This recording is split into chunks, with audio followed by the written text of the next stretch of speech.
fue la primera que hicimos y que tenía que ver con la posibilidad de encontrarse, ¿cierto?, excavando. Esta es una figura completamente en negativo de un espacio que fue excavado bajo tierra. La motivación tenía que ver con generar una figura que yo no pudiese ver hasta convertir esa excavación en un vertido de hormigón. Súper vinculado con el dibujo, además claro. Para ti como necesidad, es una necesidad de dibujar claro. en la tierra. Sí. Personas conmigo, o sea, yo y un grupo de personas que transitan en la playa, nos dedicamos a juntar nuestras manos debajo de la arena. Después echamos el yeso y uno reconoce un poco esa misma gestualidad que es un poco torpe, pero al mismo tiempo es muy eficiente respecto de la capacidad de copiar el gesto. Claro. Y entonces hay una nueva relación, una como negociación con el terreno, con el medio, pero en el ánimo de encontrarse con el otro, como en el ensayo que tú les propones, que es parte de esa como regla que les propones. Los materiales cobran, digamos, un protagonismo porque finalmente el derrumbe, etcétera, y eso genera figuras que son o bien azarosas o bien son figuras que implican una decisión distinta. Entonces me tengo que alejar, tengo que volver a meter la mano y entonces aparece una... Ya, claro, se va improvisando, pero en función de esta idea orgánica de desarrollar un dibujo que va excavando, que va devastando, retira y al mismo tiempo reconoce de una manera distinta como se reconoce afuera. No, yo me enamoré, digamos, de modo de hacer excavando en ese momento, ¿no? Cuando descubrí que dibujar y excavar podían ser tomados como dos analogías y que uno no tenía que tomar un molde, sino que podía dibujar ese molde. De esto, que fue el 2014, han pasado, claro, 6 años y la sensación es que sigo llamando a este trabajo para darme claves para hacer lo que ahora te quiero mostrar, que es la base de lo que se va a ver después en la exposición de suelo. Me parecía que una manera de ir despegándose de ese imaginario de dibujar subterráneamente era dibujar subterráneamente, pero ya no, pero ya viendo. Entonces la idea ya ahora era, por ejemplo en el caso de esa, con una pala, ir avanzando con la pala, ¿cierto? Ir avanzando, ir bajando con la pala, ir subiendo con la pala, ir armando, hace un rato hablamos de un surco, ¿no? Se parte a la altura del suelo, después se hace un canal, ¿cierto? Que baja profundamente, pero todo esto a tajo abierto, no es ciego, y luego vuelve a subir. Entonces yo mandaba material de aquí y de acá y esto se generaba, digamos, se recubría. No tenía la idea de llenar. Y de esa manera también empezar a pensar en la posibilidad de abordar formatos de dibujo que no tuvieran que ver con la condicionante de la extensión del brazo, por ejemplo, sino que tuvieran que ver más bien con las posibilidades de la extensión de la superficie en la que yo estaba trabajando. Es apropiarme del suelo como un sistema para generar formas dibujadas en él. Entonces una es esta, por ejemplo, esa que vemos acá es otra. La herramienta de dibujo vendría siendo algo así como la pala. La pala que escarba la tierra. Sí, la pala que escarba la tierra y un poco la ley de gravedad que me permite cierta inclinación del terreno. Están estos fierros que quedan en el inicio, quedan como imprevistamente afuera del objeto, comillas, formando parte del objeto, pero parece que también te sirven como conectores eventuales.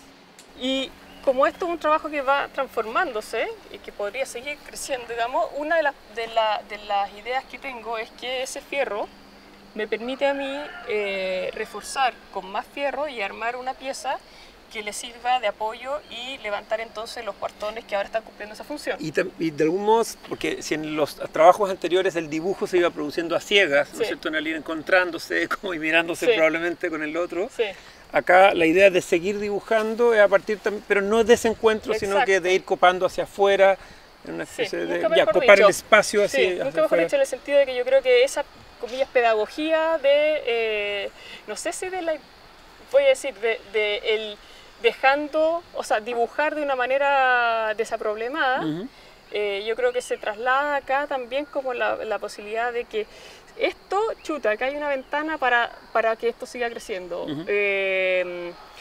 Entonces, por ejemplo, esta pieza estuvo en contacto con la arena, pero yo ya había hecho toda la figura por dentro, la había hecho ya. La había hecho en fierro y había puesto malla de gallinero y había puesto estopa. Entonces ya tenía un hueso, ¿ya? Y ese hueso ya tenía esa forma. Pero necesitaba que ese hueso fuese integrado a una carne que vamos a llamar el yeso. Entonces lo primero que hice fue posar esta parte de esa estructura de fierro sobre la arena. Una vez que se secó, se armó esta superficie que es lisa porque se niveló. De ahí la moví para acá y esto quedó enterrado en el dibujo del suelo y esto se niveló. Y después la senté así, tal cual la vemos ahora. Esto estuvo enterrado hasta acá y se hizo eso. Claro. Entonces se hizo así. O sea, claro, se fue, ¿cachai? Cada parte fue ubicándose en ese contexto en distinto tiempo. En distintos momentos. Entonces es como... Entonces claro, reconoce el mismo fenómeno, pero después se relacionan en el mismo tiempo, habiendo estado en un tiempo distinto. Como esta ya estaban hechas, esta quedó embutida en la última, claro. Y como esta antecedió a esta quedó embutida en esta. Entonces como... Y eso ocurriendo a distinto tiempo, pero en el mismo... El mismo momento, por decirlo así, pero a diferentes... En 2 días, En 2 días, ya. Claro. Bueno, y aquí tú veis también, ¿no? Esta posibilidad como de que esto queda plano.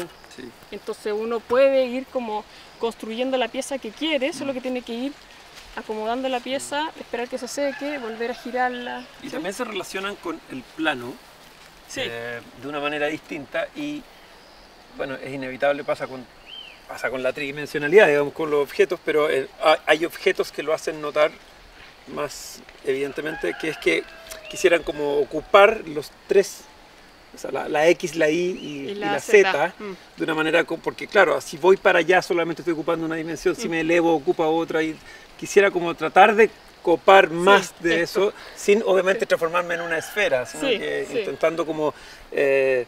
bueno, ser más específica en ese ánimo, voy para allá, pero también me animo a ir hacia este otro lado y también alcanzo a reconocer un poco lo que sería bajar en el otro sentido.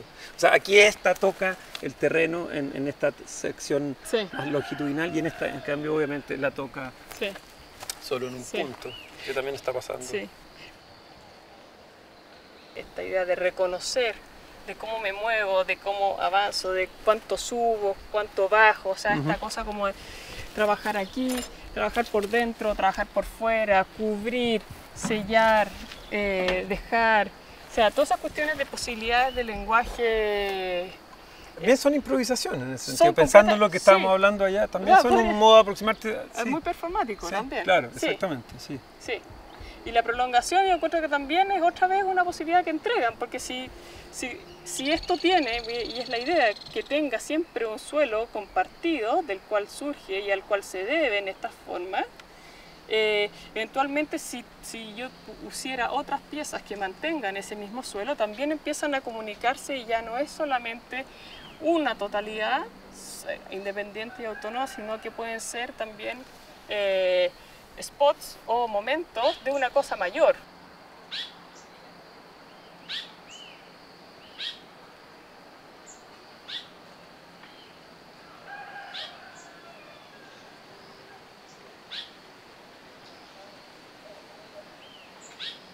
Si tuviera que ocupar un módulo, ocuparía el módulo del arco, que es algo que ya he visto que digamos que provee de espacio. Entonces venía el arco, ¿cierto?, hacia allá, después el giro del arco que se continúa, ¿cierto?, después que se da la vuelta hacia arriba, ¿cierto?, se zambulle, sube, y luego, bueno, se quiebra acá y remite a esto, pero nuevamente todos se comportan democráticamente, se someten a la ley de la línea del nivel del suelo. En esta idea de hacer cosas hacia arriba, ¿cierto? Había comenzado con cilindros, que es la figura que tengo allá. Encontré que había una cosa maciza y poco aérea, que a lo mejor le es muy conveniente a la masividad del hormigón, pero que a lo mejor al yeso le es más conveniente pensarse como costra.